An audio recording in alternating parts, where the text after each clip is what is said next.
ఈరోజు మనము AP MSME entrepreneur development policy 4.0 గురించి చూద్దాము. ఈ పాలసీ మనకి పీరియడ్ ఏంటి అంటే 2024-2029.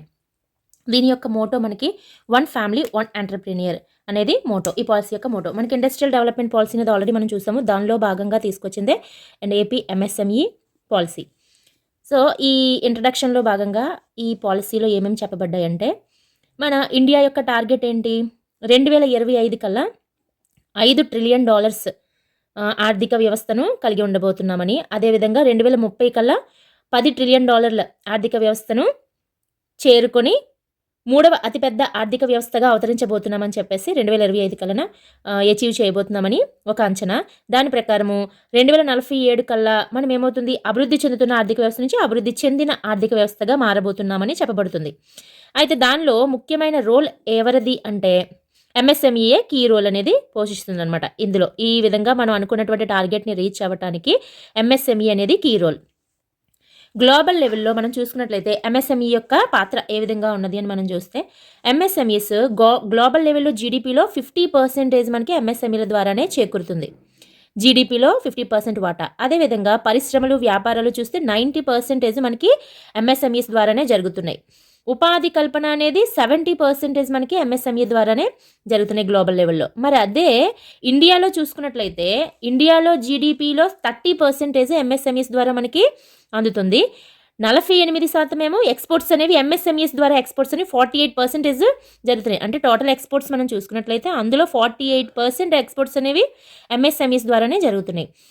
వీటి ద్వారా ఎంప్లాయ్మెంట్ ఎంత జనరేట్ అవుతుంది అంటే 110 మిలియన్ల మందికి మనం ఎంప్లాయ్మెంట్ అనేది కలిగిస్తున్నాం. అది కూడా సంఘటిత రంగం అంటే రిజిస్టర్డ్ అయినటువంటి ఎంఎస్ఎంఈస్ ద్వారా. రిజిస్టర్డ్ అయినవి మనకి ఉద్యమ్ పోర్టల్ ఉంటుంది కదా సెంట్రల్ గవర్నమెంట్ది. ఆ ఉద్యమ్ పోర్టల్లో రిజిస్టర్ అయిన ఎంఎస్ఎంఈల ద్వారా కల్పించినదే 110 మిలియన్లకి. అది కాకుండా అన్రిజిస్టర్డ్ కూడా చాలా ఉంటాయి. సో ఎంఎస్ఎంఈస్ అనేవి చాలా ముఖ్యమైన పాత్ర పోషిస్తున్నాయి ఆర్థిక వ్యవస్థలో. జీడిపి పరంగా కానీ, ఎక్స్పోర్ట్స్ పరంగా కానీ, ఎంప్లాయ్మెంట్ పరంగా కానీ ఎంఎస్ఎంఈస్ అనేది కీ రోల్ అనమాట. మనకి ఇండియాలో చూసుకున్నట్లయితే లార్జెస్ట్ ఎంప్లాయ్మెంట్ క్రియేట్ చేసేది ఫస్ట్ ఏంటి, అగ్రికల్చర్ తర్వాత సెకండ్ ఎంఎస్ఎంఈ. అగ్రికల్చర్ తర్వాత ఎంఎస్ఎంఈస్ అనేవి మనకి ఎక్కువగా ఎంప్లాయ్మెంట్ని క్రియేట్ చేస్తున్నాయి. నెక్స్ట్ మనం ఆంధ్రప్రదేశ్ ఈ మధ్యన యొక్క Andhra Pradesh at the rate of 2047 అని చెప్పేసి 100 years కంప్లీట్ అయ్యే టైంకి మనకి స్వర్ణ ఆంధ్రప్రదేశ్ని సాధించాలనే ఉద్దేశంతో ఉన్నాం కదా. దానిలో భాగంగా మన ఆంధ్రప్రదేశ్లో స్వర్ణ ఆంధ్రప్రదేశ్ని సాధించాలంటే ఏపీలో సర్వీస్ సెక్టారు, ఇండస్ట్రియల్ సెక్టారు ఈ రెండు అనేవి మనం అనుకున్నటువంటి వృద్ధికి డ్రైవర్స్, చోదకాలు అనమాట. చోదక శక్తులు అంటాం కదా, ఆ విధంగా వృద్ధికి డ్రైవర్స్గా ఉన్నవేంటి service sector and industrial sector. అందులో భాగంగా మనం ఏపీది చూసుకున్నట్లయితే ఆంధ్రప్రదేశ్ యొక్క జిఎస్డిపిలో ఇండస్ట్రీస్ యొక్క వాటా మనం గమనిస్తే 2028-29 అంటే ఈ పాలసీ ముగిసే సమయానికి ఎంత ఉండబోతుందని అంచనా వేస్తున్నాము. $80 బిలియన్ల వృద్ధి అనేది మనకి కనిపిస్తుందంట 2028-29 పాలసీ చివరి నాటికి. అదే 2047 నాటికి చూస్తే $760 బిలియన్ ఉండబోతుంది అని అంచనా వేయడం జరిగినది. జిఎస్డిపిలో ఎంత పర్సెంటేజ్ ఇక్కడ 2028-29కి $80 బిలియన్ అంటే జిఎస్డిపిలో అప్రాక్సిమేట్లీ 23-25%. అదే 2047కి $760 బిలియన్ ఆర్థిక వ్యవస్థను మనం అందుకోబోతున్నాము అంటే అది జిఎస్డిపిలోని 28-32% ఉండబోతుందని చెప్పేసి అంచనా వేయడం జరిగింది.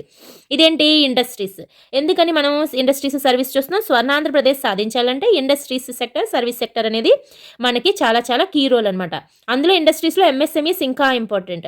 సో సర్వీసెస్ చూస్తే సర్వీసెస్ స్టేట్ జిఎస్డిపిలో మనకి 2028-29 నాటికి $135 బిలియన్ల అనేది సాధించబోతున్నాము. ఇది మనకి జిఎస్డిపిలో 39-41%.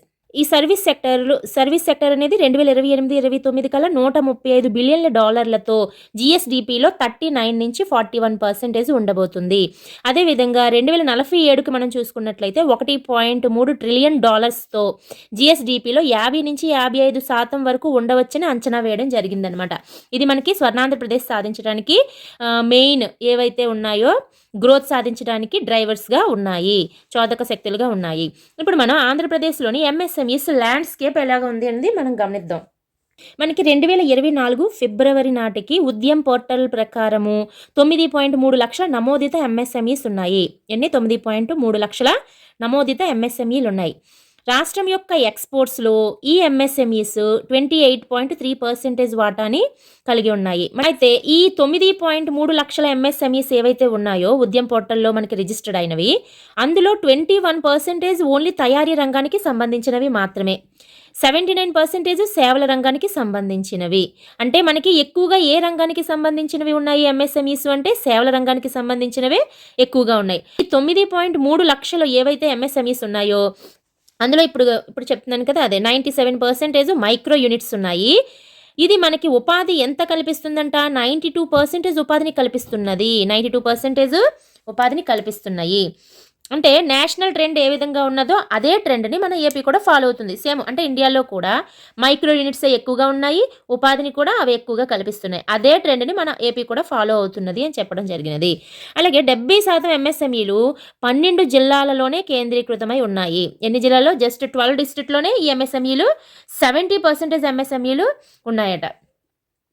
అయితే ఆ డిస్ట్రిక్ట్లు అనేవి అంత ఇంపార్టెంట్ ఏమీ కాదు. నెక్స్ట్ చూద్దాము. నెక్స్ట్ అదేవిధంగా ఈ ఎంఎస్ఎంఈస్లో ఉమెన్ లెడ్ ఎంఎస్ఎంఈస్ అంటే ఏంటి?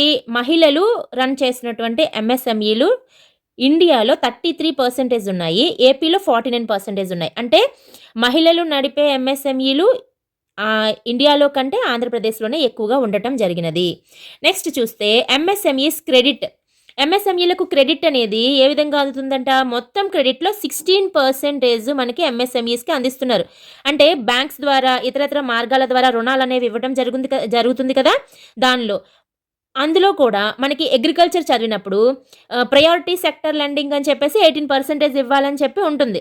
40% ఇవ్వాలని చెప్పి ఉంటుంది. స్టార్టింగ్లో 18 ఉండేది, తర్వాత 40%కి పెంచారని. అందులో ఆ ప్రాధాన్యత రంగ రుణాలలో 23% అనేది మనకి ఎంఎస్ఎంఈస్కే ఇవ్వడం జరుగుతున్నది. నెక్స్ట్ 2024 ఆగస్ట్ 1 నాటికి మనం ఉద్యమ్ పోర్టల్లో కనుక గమనించినట్లయితే ఎన్ని అనుకున్నాము? 9.3 లక్షల ఎంఎస్ఎంఈస్ ఉన్నాయి ఏపీలోని అని చెప్పి. ఇవి ఓన్లీ ఉద్యమ్ పోర్టల్లో నమోదైనవి. నమోదు కానివి ఇంకా చాలా ఉన్నాయి. సో ఇందులో మళ్ళీ ఆ నమోదైనటువంటి ఎంఎస్ఎంఈస్లో 9.3 ల్యాక్స్ ఎంఎస్ఎంఈస్లో తయారీ సంస్థలు 1,89,724 యూనిట్స్ ఉన్నాయి. ఓన్లీ తయారీ సంస్థలు.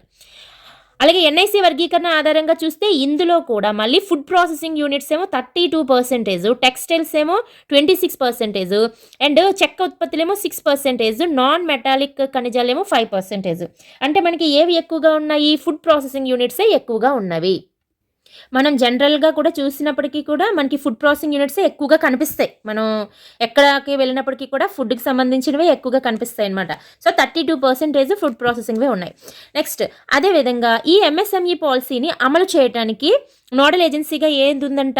Andhra Pradesh MSMEDC, Andhra Pradesh MSME development corporation. ఇదే మనకి ఈ పాలసీని అమలు చేస్తుంది. అయితే ఇది CDP cluster development programme and RAMP raising accelerating MSME పెర్ఫార్మెన్స్తో సహా ఎంఎస్ఎంఈ పాలసీలో పథకాలన్నింటినీ కూడా అమలు చేసేది ఎవరు? Andhra Pradesh MSME development corporation. Next ఆంధ్రప్రదేశ్లో ఎంఎస్ఎంఈల నాణ్యత ప్రమాణాలు పోటీతత్వాన్ని పెంచే టార్గెట్తో ర్యాంప్ అమలు కోసం ఎంత కేటాయించారట? 121 కోట్లు కేటాయించారు.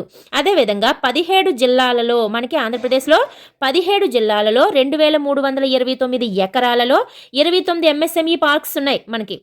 అంటే పారిశ్రామిక మౌలిక సదుపాయాలు మనకి ఆంధ్రప్రదేశ్లో ఆల్రెడీ ఎంత కెపాసిటీ ఉన్నది అనేది మనం చెప్పుకుంటున్నాం. అందులో భాగంగా 17 జిల్లాలో 29 ఎంఎస్ఎంఈ పార్కులు ఉన్నాయి. అది మొత్తం ఎంత? 2,329 ఎకరాలలో కలిగి ఉన్నాయన్నమాట. అలాగే ఎంఎస్ఎంఈ మంత్రిత్వ శాఖ ఎంఎస్ఈ సిడిపి క్రింద స్టేట్లో గవర్నమెంట్ ఆఫ్ ఇండియా ద్వారా 100 కోట్ల కంటే ఎక్కువ విలువైన 9 ప్రాజెక్ట్స్ని మంజూరు చేసింది. అంటే క్లస్టర్ డెవలప్మెంట్ ప్రోగ్రామ్ ద్వారా మనకి 100 కోట్ల కంటే ఎక్కువ విలువైనటువంటి 9 ప్రాజెక్టులకి మంజూరు తెలిపిందంట ఆంధ్రప్రదేశ్ గవర్నమెంట్. అండ్ ఎక్స్పోర్ట్స్ ఏవైతే ఉన్నాయో ఇప్పుడు $19.3 బిలియన్ 2024 నాటికి వీటి ద్వారా ఎక్స్పోర్ట్స్ $19.3 బిలియన్. ఇవి మనకి 2047 నాటికి $450 బిలియన్ పెంచాలని మనం టార్గెట్ అనేది పెట్టుకోవడం జరిగినది. ఇంతకుముందు మనం ఇండస్ట్రీస్, సర్వీసెస్ చూసాం కదా! అవి జీడీపీకి ఎంత కాంట్రిబ్యూట్ చేస్తున్నాయని. ఇప్పుడు ఎక్స్‌పోర్ట్స్ అనేవి చూస్తే ఎంఎస్ఎంఈ ఎక్స్‌పోర్ట్స్ ద్వారా మనకి $19.3 బిలియన్ అనేవి సమకూరుతుంది 2024కి. 2047 కల్లా $450 బిలియన్ పెంచాలని టార్గెట్ పెట్టుకున్నాం. అసలు ఈ పాలసీ ఎందుకు? ఎంఎస్ఎంఈ పాలసీ తీసుకురావాల్సిన అవసరం ఏమిటి అంటే, ఫస్ట్ ఏంటంటే ఆంధ్రప్రదేశ్‌ను ఛాంపియన్ స్టేట్‌గా నిలబెట్టడం కోసం, ఎంఎస్ఎంఈల కోసం. అంటే ఒక డెవలప్డ్ స్టేట్‌గా ఉండాలి అంటే ఎంఎస్ఎంఈస్ అనేవి ఎంప్లాయ్‌మెంట్ జనరేషన్‌లో కానీ, ఎక్స్‌పోర్ట్స్‌లో కానీ, లేదంటే ఇండస్ట్రీస్‌లో కానీ, అంటే ఎందులోనైనా సరే ఎంఎస్ఎంఈస్ అనేవి చాలా కీ రోన్యతను కలిగి ఉందన్నమాట ఎంఎస్ఎంఈస్. సో అటువంటి ఎంఎస్ఎంఈస్‌ని మనం ఒక 500 ఎంఎస్ఎంఈలని ఐడెంటిఫికేషన్ చేసి గ్లోబల్ వాల్యూ చైన్‌తో ఇంటర్లింక్ చేసి చేయడం ద్వారా మనం ఏపీని ఛాంపియన్ స్టేట్‌గా నిలబెట్టడం కోసం అని చెప్పేసి ఈ పాలసీని తీసుకురావడం జరిగింది. అదేవిధంగా make in India, make in ఏపీలలో అవకాశాలను వినియోగించుకుంటుంది. ఎక్స్‌పోర్ట్స్‌ని పెంచి ఏం చేస్తుంది, 500+ ఎంఎస్ఎంఈస్‌ని మనం ఐడెంటిఫికేషన్ చేసి వాటిని ఛాంపియన్స్‌గా చేసి వాటిని గ్లోబల్ వాల్యూ చైన్‌తో లింక్ చేయడం. అలాగే 2047 కల్లా ఏపీని పోటీతత్వ ప్రపంచ తయారీ కేంద్రంగా, అంటే వరల్డ్‌లోనే గ్లోబల్ లెవెల్‌గానే ఒక ప్రపంచ తయారీ కేంద్రంగా తీర్చిదిద్దడం కోసం. అదేవిధంగా మనకి ఈ పాలసీ యొక్క మెయిన్ మోటో ఏంటి, 2030 కల్లా 1 ఫ్యామిలీ 1 ఎంటర్‌ప్రెన్యూర్, అంటే ఒక పారిశ్రామికవేత్త, ఒక కుటుంబం. దాన్ని సాధించడం కోసం కూడా ఈ పాలసీ అనేది చాలా అవసరం. అదేవిధంగా ఎంఎస్ఎంఈస్ ఇండియా జీడీపీలో 30%, ఎక్స్‌పోర్ట్స్‌లో 48% ఏదైతే ఉందో ఆ విధంగా చూసినా కూడా ఒక మెయిన్ రోల్‌లో ఉంది ఎంఎస్ఎంఈస్. కాబట్టి వాటిని ఇంకా డెవలప్ చేయాల్సిన అవసరం అనేది ఉంది. దాని ద్వారా ఎంప్లాయ్‌మెంట్ జనరేషన్ అనేది ఎక్కువగా పెరిగే అవకాశం ఉంది కాబట్టి వాటిపైన దృష్టి పెట్టాల్సిన అవసరం ఉంది. అండ్ ఇంకా ఫోకస్ ఏరియాస్ ఏంటి దీంట్లోని, ఆ ఎంఎస్ఎంఈస్‌కి ఇన్ఫ్రాస్ట్రక్చర్ డెవలప్మెంట్ చేయడము, ఫైనాన్స్ అసిస్టెన్స్ ఇవ్వడము, కెపాసిటీ బిల్డింగ్, సస్టైనబిలిటీ ఇవన్నీ కూడా కల్పించడం కోసము ఈ పాలసీ. ఇన్సెంటివ్స్, టెక్నాలజీ అప్గ్రేడేషన్ చేయడం. ఎంఎస్ఎంఈస్ ఇంకా డెవలప్ అవ్వాలి అంటే వాళ్ళకి కావాల్సినటువంటి టెక్నాలజీని అప్గ్రేడేషన్ చేయడం. అలాగే మూలధన సబ్సిడీస్, రాయితీలు అన్నీ కూడా వాళ్ళకి కల్పించడం. అలా కల్పించడం వల్ల వాళ్ళు ఏంటంటే, అలాగే స్కిల్ డెవలప్మెంట్‌కి ఫైనాన్స్ అసిస్టెన్స్ ఇవన్నీ ప్రొవైడ్ చేయడం వల్ల కొత్త ఎంఎస్ఎంఈస్ పెట్టడానికి ముందుకు రావడం అనేది జరుగుతుంది. దాని ద్వారా ఉపాధి కల్పన జరిగి జీడీపీకి కాంట్రిబ్యూషన్ కానీ, ఎక్స్‌పోర్ట్స్‌లో కాంట్రిబ్యూషన్ కానీ, అండ్ ఉపాధిలో కాంట్రిబ్యూషన్ కానీ ఎంఎస్ఎంఈ యొక్క రోల్ అనేది పెరగడం జరుగుతుంది. నెక్స్ట్ ఆ విధంగా ఆ ఎంఎస్ఎంఈస్‌ని డెవలప్ చేస్తూ వాటిని కొన్ని ఎంఎస్ఎంఈస్‌ని ఐడెంటిఫికేషన్ చేసి మధ్యస్థ పరిశ్రమల నుంచి భారీ పరిశ్రమలకు చేంజ్ చేయడము, ఇవన్నీ కూడా ఈ పాలసీలో ఉన్నటువంటి విషయాలన్నమాట. దీని యొక్క అమలు ఎవరని చెప్పాను, ఆంధ్రప్రదేశ్ ఎంఎస్ఎంఈ డెవలప్మెంట్ కార్పొరేషన్ అనేది అమలు చేస్తుంది. దీనికి కొన్ని మార్గదర్శక సూత్రాలు ఉన్నాయి. ఈ మార్గదర్శక సూత్రాలు డెప్త్‌గా అయితే చెప్పలేదు, జస్ట్ అక్కడ ఉన్నవి రాశాను చూడండి. అంటే మిగతా తర్వాత ఎక్స్‌ప్లనేషన్‌లో వీటికి సంబంధించిందంతా కూడా వస్తది. ఈ మార్గదర్శక సూత్రాల్లో ఫస్ట్ వన్ ఏంటి, ఫార్ములైజేషన్ ఆఫ్ సెక్టర్. అంటే ఇప్పుడు ఎంఎస్ఎంఈ సెక్టర్ అనేది మనకి అసంఘటిత రంగంలో ఎక్కువగా ఉన్నది. ఎందుకని, ఉద్యమ్ పోర్టల్‌లోని రిజిస్ట్రేషన్ చేసుకున్నవి 9.3 lakhs మాత్రమే.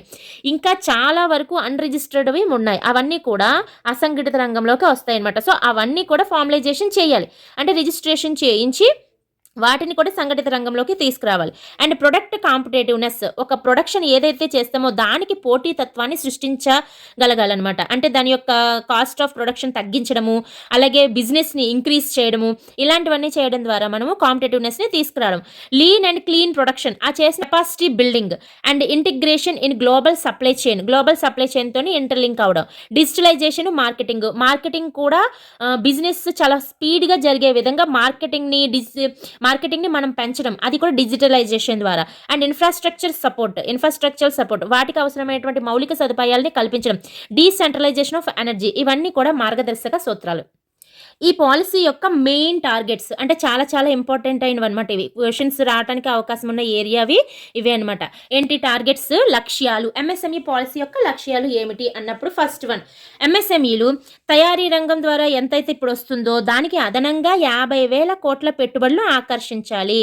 ఎంఎస్ఎంఈలో తయారీ రంగం, మ్యానుఫ్యాక్చరింగ్ ఏదైతే ఉందో అది 50,000 కోట్లు అదనంగా ఎడిషనల్గా పెట్టుబడిని ఆకర్షించగలగాలి.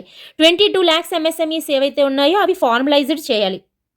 అంటే ఉద్యమ్ పోర్టల్లో ఇంకా అన్రిజిస్టర్డ్ ఏవైతే ఉన్నాయో అవి రిజిస్టర్ చేసి ఫార్మలైజేషన్ చేయాలి. డైరెక్ట్ ఇండైరెక్ట్గా 5 లక్షల మందికి పైగా ఉపాధిని కల్పించాలి. ఈ పాలసీ టైంలో 2029 కల్లా ఇంకొక 5 లక్షల మందికి మనం ఉపాధిని కల్పించగలగాలి. అది డైరెక్ట్గా అండ్ ఇండైరెక్ట్గా. 2029 నాటికి ఎంఎస్ఎంఈల నుంచి $12 బిలియన్ల రెట్టింపు ఎక్స్పోర్ట్స్ అనేవి మనం చేయాలి. 99,600 కోట్లు. అలాగే గ్లోబల్ వాల్యూ చైన్స్తో 500 కంటే ఎక్కువ ఎంఎస్ఎంఈలని ఇంటర్లింక్ చేసి ఎంఎస్ఎంఈ ఛాంపియన్స్గా మనం తీర్చిదిద్దాలి. అలాగే ఎంఎస్ఎంఈ టెక్నాలజీకి మానవ వనరుల అవసరాలను తీర్చడానికి, మానవ వనరులు అంటే హ్యూమన్ క్యాపిటల్ ఏదైతే ఉందో స్కిల్, వాళ్ళ యొక్క స్కిల్ అనేది పెంచాలి. దాని ద్వారా వాళ్ళు ఉత్పత్తి రంగంలోని మంచి నైపుణ్యాన్ని చూపించగలగాలి, ప్రొడక్షన్ అనేది పెంచగలగాలి. సో ఆ మానవ వనరుల అవసరాలను తీర్చడం కోసము 5 రంగాల నిర్దిష్ట కేంద్రాలు, వాటిని సాంకేతిక కేంద్రాలు, టెక్నాలజీ ఇంప్రూవ్ చేయడానికి విస్తరణ కేంద్రాలు ఏర్పాటు చేయడం. అదేవిధంగా ఎంఎస్ఎంఈస్ ఇంప్రూవ్మెంట్ కోసము 500 కోట్ల కార్పస్ ఫండ్ని ఏర్పాటు చేయడం. ఇవన్నీ కూడా మనకి ఎంఎస్ఎంఈస్ యొక్క టార్గెట్స్ అనమాట. ఇవి చాలా చాలా ఇంపార్టెంట్ అయినవి.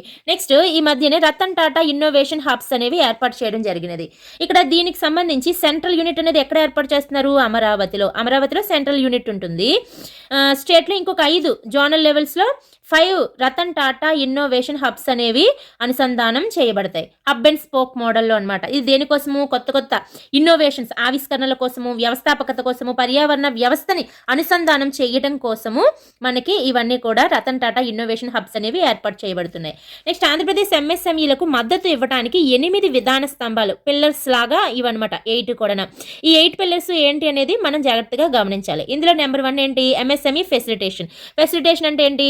ఏవైతే ఇంకా ఎంఎస్ఎంఈస్ రిజిస్టర్డ్ కానివి ఉన్నాయో, అసంఘటిత రంగంలో ఉన్నాయో వాటన్నిటినీ కూడా ఫార్మలైజ్ చేయాలి. ఇప్పుడు సీఎం ఉద్యమి హెల్ప్ లైన్ అని ఒక హెల్ప్ లైన్ అనేది ఉందన్నమాట. దాని ద్వారా వాళ్ళకి అవసరమైనటువంటి అడ్వైజెస్ ఇవ్వడము. Setting up of entrepreneur capacity centres. మనకి జిల్లాలోని జిల్లా పరిశ్రమ కేంద్రాలు డిఐసిస్ ఉంటాయి కదా, ఆ డిఐసిస్ అనేవి బలోపేతం చేయడం కోసం అని చెప్పేసి 25 జిల్లాల్లో 25 జిల్లాల్లో ఒక్కో జిల్లా ఎంటర్‌ప్రెన్యూర్ కెపాసిటీ సెంటర్స్ అనేవి అమరావతిలో స్టేట్ లెవెల్లో 1 ఈ విధంగా మనకి ఏర్పాటు చేయడం జరుగుతుంది అనమాట. కెపాసిటీ సెంటర్స్ ఇదేంటంటే కెపాసిటీని బిల్డ్ చేయడానికి ఇవన్నీ కూడా కెపాసిటీ సెంటర్స్ అనమాట. డిస్ట్రిక్ట్ క్యాపబిలిటీ సెంటర్స్ ఇవి ఇప్పుడు చెప్పాను కదా, అదే 25 జిల్లాలలో 25 ఎంటర్‌ప్రెన్యూర్ కెపాసిటీ సెంటర్స్ అనేవి ఏర్పాటు చేస్తారు డిఐసీలను బలోపేతం చేయడం కోసం. అండ్ నెక్స్ట్ ఇండస్ట్రీ 4.0 ఏదైతే ఇండస్ట్రీ పాలసీ ఉందో దానిలో టెక్నాలజీ సెంటర్ అమరావతిలోని ఎక్కడ పీపీపీ మోడల్లోని అభివృద్ధి చేయబోతున్నారు. సో మనకి ఈ టెక్నాలజీ సెంటర్ ఏదైతే ఉందో అది మనకి ఎక్కడ ఏర్పాటు చేస్తున్నారట? అమరావతిలో పబ్లిక్ ప్రైవేట్ పార్ట్నర్షిప్ మోడల్లో ఏర్పాటు చేయబోతున్నారు. అదేవిధంగా 5 ఎక్స్టెన్షన్ సెంటర్స్ అనమాట. ఇవి సెక్టార్ స్పెసిఫిక్, అంటే సెక్టార్ వైజ్ మనం ఐడెంటిఫికేషన్ చేసినటువంటి సెంటర్స్ ఏవైతే ఉంటాయో అవి ఎంపిక చేసిన రంగాలపై దృష్టి సారించడం కోసం అని చెప్పేసి ఇండస్ట్రీ 4.0 టెక్నాలజీ సెంటర్ ఉంది కదా మనకి అమరావతిలోని, దానితో అనుసంధానించబడిన 5 ఎక్స్టెన్షన్ సెంటర్స్ అనమాట. ఇది మెయిన్ సెంటర్ అమరావతిలో ఉంటుంది. దానికి లింకప్ చేసి మనకి 5 ఎక్స్టెన్షన్ సెంటర్స్ ఉంటాయి. అది కూడా మనం ఎంపిక చేసిన రంగాలలో దృష్టి సాధించడం కోసం అని చెప్పేసి. నెక్స్ట్ వచ్చేసి ఎంఎస్సిఎఫ్సిఈస్ అంటే ఎంఎస్సి ఫెసిలిటేషన్ కౌన్సిల్స్ అనమాట. ఇవి స్ట్రెంథనింగ్ కోసం, వివాదాలు పరిష్కరించడానికి, ఏవైనా మనకి వివాదాలు వస్తే వీటికి సంబంధించి వాటిని పరిష్కరించడం కోసం అని చెప్పేసి 4 న్యూ ఫెసిలిటేషన్ కౌన్సిల్స్ని ఏర్పాటు చేయబోతున్నారు. అలాగే ఈజ్ ఆఫ్ రెగ్యులేటరీ కంప్లైన్స్ అంటే సెల్ఫ్ సర్టిఫికేషన్ కోసము, ఈజ్ ఆఫ్ డూయింగ్ అనేది మనకి అన్ని రకాల పరిమితులు కూడా ఒకే దగ్గర పొందే విధంగా చేశారు కదా, సెల్ఫ్ సర్టిఫికేషన్ కోసము అది కూడా implementation. And capacity building through RAMP, raising and acceleration MSME programme అని చెప్పేసి ర్యాంప్ ద్వారా మనకి దీని ద్వారా త్రూ ర్యాంప్ ద్వారా కెపాసిటీ బిల్డింగ్ అనేది చేపట్టబోతున్నాం. అది 4 ఇయర్స్లో 7,000 వర్క్షాప్లు అనేవి మనం కండక్ట్ చేయబోతున్నాము. మొత్తం 3 లక్షల ఎంఎస్ఎంఈస్ కవర్ అయ్యేలాగా 7,000 వర్క్షాప్లు అనేవి కండక్ట్ చేయబోతున్నాము. ఇది ఫస్ట్ పిల్లర్ అయినటువంటి ఫెసిలిటేషన్కి సంబంధించింది. సెకండ్ పిల్లర్ ఏంటి అంటే ఇంక్యుబేషన్ యాక్సిలరేషన్ ఇన్ఫ్రాస్ట్రక్చర్ సృష్టి and supporting mentorship. Incubation and acceleration infrastructure and support supporting mentorship. ఇది మనకి యాక్సిలరేషన్ ఇన్ఫ్రాస్ట్రక్చర్ అనేది డెవలప్ చేయడం కోసం. ఇన్ఫ్రాస్ట్రక్చర్ డెవలప్మెంట్లో భాగంగా ఇంక్యుబేషన్ ప్లాట్ఫామ్స్ అనేవి డెవలప్ చేయబోతున్నాము. హబ్ అండ్ స్పోక్ మోడల్లో అది కూడా డెవలప్ చేయబోతున్నాం. అండ్ స్టార్టప్స్ ప్లస్ మెంటర్స్ ఇద్దరు కలిపి అనుసంధానం ద్వారా, అంటే ఫర్ ఎగ్జాంపుల్ ఐఐటి తిరుపతి, అదేవిధంగా ఐఐఎం విశాఖపట్నము, ఇలాంటి చోట్ల ఇంక్యుబేటర్స్ అనేవి డెవలప్ చేస్తారు. ఇందులో కూడా 30% సీట్స్ ఉమెన్కే మనకి రిజర్వేషన్ ఉమెన్కే కేటాయించడం జరుగుతుంది. ఈ స్టార్టప్స్ ప్లస్ మెంటర్స్ అనుసంధానం అనేది పరిశ్రమ, విద్యా సంస్థ, ప్రభుత్వము కలయికతో ఉండేటట్టుగా ఏర్పాటు చేస్తారనమాట. తర్వాత రూరల్లో కూడా ఇంక్యుబేటర్స్ అనేవి డెవలప్ చేస్తారు. మనకి రూరల్ లెవెల్లో కూడా ద్వితీయ శ్రేణి, తృతీయ శ్రేణి నగరాలతో పాటు గ్రామీణ ప్రాంతంలో కూడా ఇంక్యుబేటర్ల వ్యవస్థను మనకి ప్రోత్సహిస్తారనమాట. అదేవిధంగా ఎవ్రీ డిస్ట్రిక్ట్లో, ప్రతి జిల్లాలో కూడా గ్రామాల్లో ఇంక్యుబేటర్ అనేది వ్యవస్థ అనేది డెవలప్ చేయడం జరుగుతుంది. అంటే రూరల్ లెవెల్లో ఇంక్యుబేటర్స్ను డెవలప్ చేస్తారు. మళ్ళీ ప్రతి జిల్లాలో కూడా మనకి గ్రామీణ ఇంక్యుబేటర్ వ్యవస్థని అభివృద్ధి చేయడం అనేది జరుగుతుంది. అది మనకి సెకండ్ పిల్లర్ అయినటువంటి ఇంక్యుబేషన్ అండ్ యాక్సిలరేషన్ ఇన్ఫ్రాస్ట్రక్చర్ సృష్టి మరియు supporting mentorship. Third one unit స్థాయి పోటీతత్వాన్ని మెరుగుపరచడము. మనకేంటి పోటీతత్వాన్ని, కాంపిటేటివ్నెస్ అనేది పెంచడం. దానికోసం ఏం చేయాలి? ఇన్నోవేషన్ నెట్వర్క్స్, అలాగే AP future skills connect platform, skill senses conduct చేయడము. ఇప్పుడు మనకి ఏపీలో స్కిల్ సెన్సెస్ అనేది కండక్ట్ చేశారు కదా, ఆ విధంగా దాని ద్వారా అంటే ఎంతమందికి స్కిల్ ఉంది, ఎంతమందికి ఇంకా లేదు, ఒకవేళ లేకపోతే ఎంతమందికి ఇంకా ట్రైనింగ్స్ ఇవ్వాలి, ఇలాంటివన్నీ కూడా దానికోసం అని చెప్పేసి. అలాగే ఏపీ ఫ్యూచర్ స్కిల్ కనెక్ట్ ప్లాట్ఫామ్లో భాగంగా మనకి 2024లో యూనియన్ బడ్జెట్లో ఏమని చెప్పడం జరిగింది? ఈపీఎఫ్ఓలో ఫస్ట్ టైం రిజిస్టర్ అయిన వాళ్ళకి first salary government of India ఇస్తుందని చెప్పడం జరిగింది. అంటే ఎంఎస్ఎంఈలు మళ్ళీ ప్రోత్సహించడం కోసం అని చెప్పి, ఈ ఎంఎస్ఎంఈని మళ్ళీ ప్రోత్సహించడానికి, అది కూడా ఆ ఎంఎస్ఎంఈస్లో స్కిల్స్ పెంచడం కోసం. అలా ఎవరైతే 2024 యూనియన్ బడ్జెట్లో మనకి ఈపీఎఫ్ఓలో ఫస్ట్ టైం రిజిస్టర్ అయిన వాళ్ళు ఉంటారు కదా, వాళ్ళకి ఫస్ట్ శాలరీ గవర్నమెంట్ ఆఫ్ ఇండియాయే ఇస్తుందని చెప్పడం జరిగింది. దాంతోపాటు గవర్నమెంట్ ఆఫ్ ఏపీ మరి ఏం చెప్పింది అంటే మన ఆంధ్రప్రదేశ్లో ఉన్నటువంటి స్టార్టింగ్ ఫస్ట్ టైం రిజిస్టర్ అయిన వాళ్ళకి అనమాట ఇది. మరి గవర్నమెంట్ ఆఫ్ ఇండియా ఏం చెప్తుంది? 100% అసిస్టెంట్ అనేది, అంటే ఒక సంవత్సరానికి 1 లక్ష వరకు పరిమితి వరకు మనకి ఎంప్లాయర్ ఎవరైతే ఉన్నారో వాళ్ళ యొక్క ఈపీఎఫ్కి 100% అసిస్టెంట్ అనేది గవర్నమెంట్ ఆఫ్ ఏపీఏ కంట్రిబ్యూట్ చేస్తుంది అని చెప్పేసి చెప్పడం జరిగింది. అంటే పిఎఫ్ఓలోని మనకి కంట్రిబ్యూట్ చేస్తారు కదా, అది 100% గవర్నమెంట్ ఆఫ్ ఏపీఏ ఫస్ట్ 1 లక్ష వరకు పరిమితి ఉన్న వరకు కూడా ఇస్తామని చెప్పడం జరిగింది. And government of AP micro యూనిట్స్లో స్కిల్ అప్గ్రేడేషన్ కోసం, అంటే మైక్రో యూనిట్స్ స్మాల్ యూనిట్స్ 2 రకాలుగా స్కిల్ అనేది బాగా డెవలప్ అవడం కోసం, స్కిల్ అప్గ్రేడేషన్ కోసము మ్యాక్సిమము 10%కి ఒక పర్సన్కి 5,000 చొప్పున 10%కి మ్యాక్సిమం మైక్రో యూనిట్స్లో ఉన్న వాళ్ళకి ఇవ్వడం జరుగుతుందని, అదేవిధంగా స్మాల్ యూనిట్స్లోకి వచ్చేటప్పటికి 20 వ్యక్తుల వరకు ఒక్క పర్సన్కి 10,000 చొప్పున ఇవ్వడం జరుగుతుంది. స్కిల్ ఎవరైతే అప్గ్రేడేట్ చేసుకుంటారో వాళ్ళకి ఇవ్వడం జరుగుతుందని చెప్పడం జరిగినది. అదేవిధంగా ఈ కామర్స్ హ్యాండ్ హోల్డింగ్ మద్దతు ద్వారా ఈ ప్లాట్ఫామ్లో మార్కెటింగ్కు గవర్నమెంట్ అనేది పూర్తిగా మద్దతు ఇవ్వడం జరుగుతుంది. ఇది మనకి థర్డ్ పిల్లర్ అయినటువంటి పోటీతత్వాన్ని పెంచడం. వీటన్నిటి ద్వారా పోటీతత్వాన్ని పెంచడం జరుగుతుంది. Next fourth one finance access. మరి ఫైనాన్స్ యాక్సెస్ అనేది ఏ విధంగా స్టేట్ గవర్నమెంట్ ఎంఎస్ఎంఈలకి ఇవ్వడం జరుగుతుంది అంటే, రాష్ట్ర ప్రభుత్వ రంగ సంస్థలు, కంపెనీస్ ఉంటాయి కదా, అవి ఎంత 250 కోట్లకు మించి ఉంటే, వార్షిక అమ్మకాలు 250 కోట్లకు మించి ఉన్నాయనుకో, వాటికి కేంద్ర ప్రభుత్వంలో ఎలక్ట్రానిక్ ట్రేడ్ రిసీవబుల్ డిస్కౌంట్ ప్లాట్ఫామ్లో రిజిస్టర్ అయి ఉండాలి అవి. అలాంటి వాటికి ఫైనాన్స్ యాక్సెస్ అనేది ఇవ్వడం జరుగుతుంది. అదేవిధంగా ఏపీ క్రెడిట్ గ్యారంటీ స్కీమ్ ద్వారా కూడా గ్యారంటీగా రుణాలు 75 నుంచి 85% ఇవ్వడం జరుగుతుంది. అంటే ఎటువంటి తాకట్టులు లేకుండా, ఎటువంటి పత్రాలు తాకట్టు పెట్టకుండా ఈ ఫ్రీగా, అంటే గ్యారంటీ లోన్స్ అనమాట, 75 to 85%. అదేవిధంగా ఏపీ గవర్నమెంట్ 100 కోట్లు అనేది మనకి రుణాల కోసం అని చెప్పేసి క్రెడిట్ గ్యారంటీ ఫండ్ అనేది 100 కోట్లతో ఏర్పాటు చేయడం జరిగింది. దీని ద్వారా 7,000 ఎంఎస్ఎంఈలకు రుణాలు అనేవి ఇవ్వడం జరుగుతుంది. 7,000 మందికి రుణాలు, 2 లక్షల మందికి ఉపాధి అవకాశాలు కల్పించడం జరుగుతుంది. మరి ఎంఎస్ఎంఈలో కాయిలా పడిన పరిశ్రమలు ఉంటాయి కదా, కాయిలా పడిన పరిశ్రమల యొక్క పరిస్థితి ఏంటి అన్నప్పుడు, ఆ కాయిలా పడిన ఆర్థిక సంక్షోభంలో కూరుకుపోయినటువంటి ఏవైతే ఎంఎస్ఎంఈలు ఉంటాయో వాటికి ఒక ప్రత్యేక ఫండ్ను ఏర్పాటు చేయడం, ఆర్థిక మద్దతు ఇవ్వడం కోసం.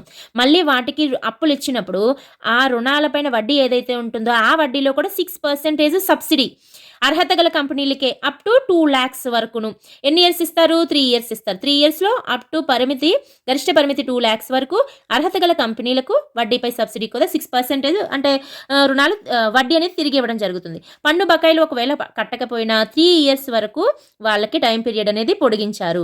అండ్ విద్యుత్ ఛార్జీలు, విద్యుత్ బకాయిలు, పెనాల్టీలు ఉంటాయి కదా, అది కూడా 3 lakhs వరకు రద్దు చేశారు. అది 3 years వరకు.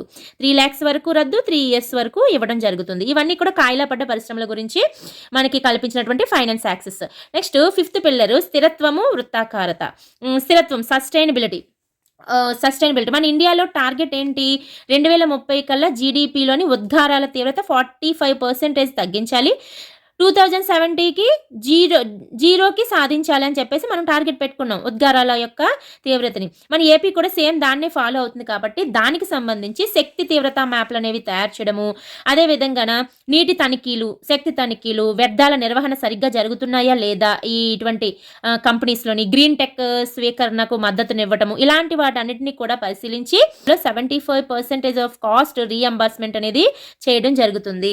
75% మనకి రీఎంబర్స్డ్ ఇవ్వడం జరుగుతుంది, తిరిగి రిటర్న్. అలాగే అసిస్టెంట్ సోలార్ రూఫ్ టాప్స్కి అసిస్టెంట్స్ అనేది ఇవ్వడము, circular economy in MSME parks, ఇవన్నీ కూడా మనకి ఇందులో భాగంగా వచ్చినవే. నెక్స్ట్ 6th పిల్లర్ ఏంటి? దిగుమతి ప్రత్యామ్నాయము మరియు ఎగుమతి ప్రమోషన్. అంటే దిగుమతి చేసుకోవటానికి బదులుగా ప్రత్యామ్నాయంగా మనం ఆలోచించగలగాలి. అలాగే ఎక్స్పోర్ట్స్ని పెంచగలగాలి. మనకి 2027-28 కల్లా $60 బిలియన్ ఎగుమతి టార్గెట్ని రీచ్ అవ్వడం కోసము ఏపీ ఎక్స్పోర్ట్స్ ల్యాండ్స్కేప్కి అనుకూలంగా కార్యక్రమాలతో జత చేయడం జరుగుతుందన్నమాట. అంటే ఎటువంటి కార్యక్రమాలు మనం చేపడితే ఎక్స్పోర్ట్స్ అనేవి $60 బిలియన్ 2027-28కి చేరుకుంటాయనేది అటువంటి కార్యక్రమాలతో జత కట్టడం. And promoting e commerce exports అనమాట. ఈ గవర్నమెంట్ ఆఫ్ ఇండియా అంచనా ప్రకారము మనకి ఈ కామర్స్లో 2025 కల్లా $800 బిలియన్, 2030 కల్లా $2 ట్రిలియన్ పెరుగుతుందని చెప్పేసి, అంటే ఈ కామర్స్లో ఎక్స్పోర్ట్స్ అనేది ఎంత పెరుగుతుందని గవర్నమెంట్ ఆఫ్ ఇండియా అంచనా వేసుకుంది? 2025 కల్లా $800 బిలియన్, 2030 కల్లా $2 ట్రిలియన్ పెరుగుతుందని అంచనా. దీనిలో భాగంగా ఆంధ్రప్రదేశ్ కూడా మనకి ఏం చేస్తుంది? ఎక్స్పోర్ట్స్ పెంచడం కోసం 1 district 1 product స్కీమ్ని ఇంటర్లింక్ చేసి దీనికి ఎక్స్పోర్ట్స్ పెంచడానికి కృషి చేస్తుంది. నెక్స్ట్ వచ్చేసి ట్రస్ట్ సెక్టర్స్ నుంచి, అంటే ఒక గుర్తించబడినటువంటి కొన్ని సెక్టర్స్ ఏవైతే ఉంటాయో దాని నుండి మనం 500 MSMEస్ని యూనిట్స్ని ఐడెంటిఫై చేసి వాటిని గ్లోబల్ బ్రాండ్స్ ఏవైతే ఉంటాయో దీనికి లింకప్లో ఉన్న గ్లోబల్ బ్రాండ్స్తో మనం ఏకీకరణ చేయడం, ఇంటర్లింక్ చేయడం చేసి ఎక్స్పోర్ట్స్ ఛాంపియన్స్గా వీటిని డెవలప్ చేయడము చేసి గ్లోబల్ వాల్యూ చైన్ ఇంటిగ్రేషన్ తో కనెక్ట్ చేసే విధంగా, మనకి గ్లోబల్ వాల్యూ చైన్తో కనెక్ట్ చేసే విధంగా 500 MSME యూనిట్స్ని మనం ఐడెంటిఫికేషన్ చేయాలి. చేసి వాటిని ఏం చేయాలి? వాటికి సంబంధించిన గ్లోబల్ బ్రాండ్స్తో ఏకీకరణ చేయాలి.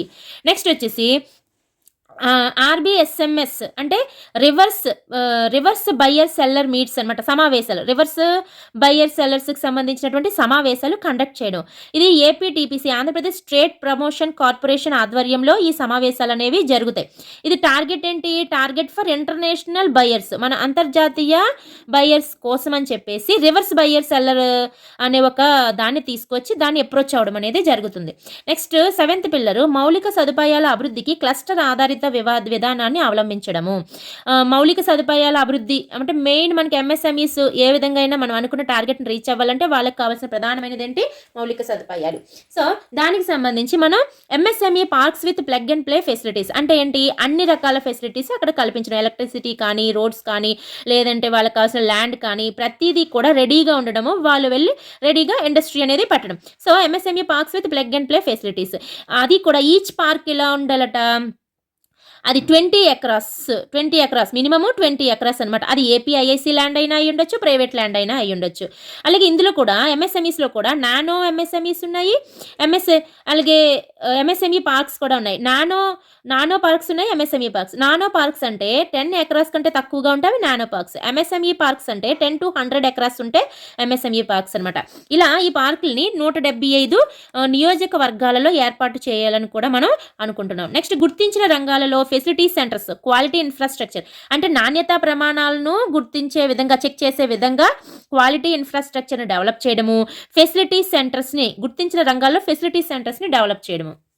And next promotion of anchor buyer led ancillary parks అనమాట. 2 డెడికేటెడ్ పార్క్స్ని ఏర్పాటు చేయడం.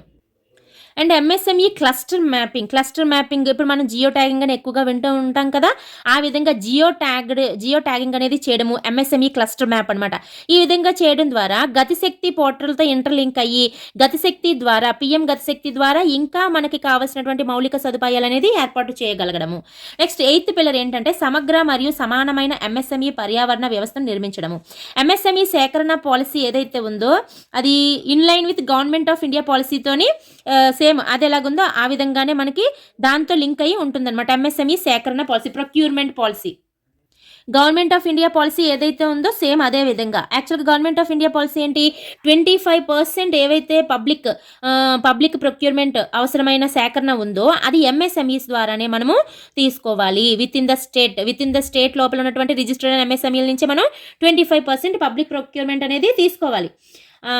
మనకి గవర్నమెంట్ ఆఫ్ ఇండియా ఒక 358 వస్తువులను ఎంఎస్ఎంఈల నుండి కొనుగోలు చేయాలని చెప్పేసి ఒక పట్టిక తయారు చేసి పెట్టడం జరిగింది గవర్నమెంట్ ఆఫ్ ఇండియా. ఇది మనకి ఏవైతే 25% పబ్లిక్ ప్రొక్యూర్మెంట్ ఉందో అవి ట్రస్టులు కానీ, స్థానిక స్వపరిపాలన సంస్థలు కానీ, చట్టబద్ధ సంస్థలు కానీ, ప్రభుత్వ కార్యాలయాలు కానీ, లేదా ప్రభుత్వంతో సంబంధం గల అన్ని రకాల వ్యవస్థలు కానీ, ఇవన్నీ కూడా 25% ఎంఎస్ఎంఈల నుంచే తీసుకోవాలి. అలాంటి వస్తువులు కూడా మనకి గవర్నమెంట్ ఆఫ్ ఇండియా 358 వస్తువులని ఒక పట్టికలో మనకి చూపడం జరిగింది.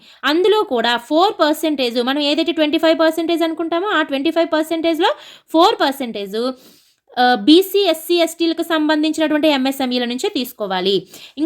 ఇంకొక 3% అనేది ఉమెన్ లెడ్ ఎంఎస్ఎంఈస్ ఏవైతే ఉన్నాయో వాటి నుంచి 3% తీసుకోవాలి. 25%లోనేవి. అవి కాకుండా 10% additional capacity subsidy for women, అంటే మనకి సబ్సిడీలు ఇచ్చినప్పుడు ఈ ఉమెన్ లెడ్ ఎంఎస్ఎంఈస్ ఏవైతే ఉన్నాయో బీసీ, ఎస్సీ, ఎస్టీ, ఉమెన్ నడిపేటువంటివి వీటికి 10% ఎడిషనల్ క్యాపిటల్ సబ్సిడీ అనేది కూడా ఇవ్వడం జరుగుతుంది. దేనికోసము, within the state expansion కోసము, స్టేట్ లోపల ఆల్రెడీ ఉండి వాటి ఎక్స్పాన్షన్ కోసం అని చెప్పేసి వీళ్ళకి 10% ఎడిషనల్గా ఇవ్వడం జరుగుతుంది. అదేవిధంగా 20% మనం ఏవైతే పార్క్స్ అనుకున్నాం కదా అందులో 20% land reserved for women, BC, SC, ST and specially abled MSMEs in MSME park. MSME పార్కుల్లో కూడా 20% ల్యాండ్ ఎవరికైతే రిజర్వ్ చేయబడుతుంది, ఉమెన్కి, అలాగే BC, SC, ST, specially abled MSMEs ఎవరైతే ఉన్నారో వాళ్ళు ఎంటర్ప్రెన్యూర్స్గా ఉన్నటువంటి ఎంఎస్ఎంఈస్ వాళ్ళకి ఇవ్వడం జరుగుతుంది. అదేవిధంగా ఇప్పుడు మధ్య తరహా నుంచి భారీ పరిశ్రమలుగా మార్చడానికి మనం ఏమైతే ఛాంపియన్ స్టేట్గా నిలబెట్టాలనుకున్నాం కదా, దానికోసం 500 ఛాంపియన్ యూనిట్స్ని మనం ఐడెంటిఫికేషన్ చేయాలి కదా.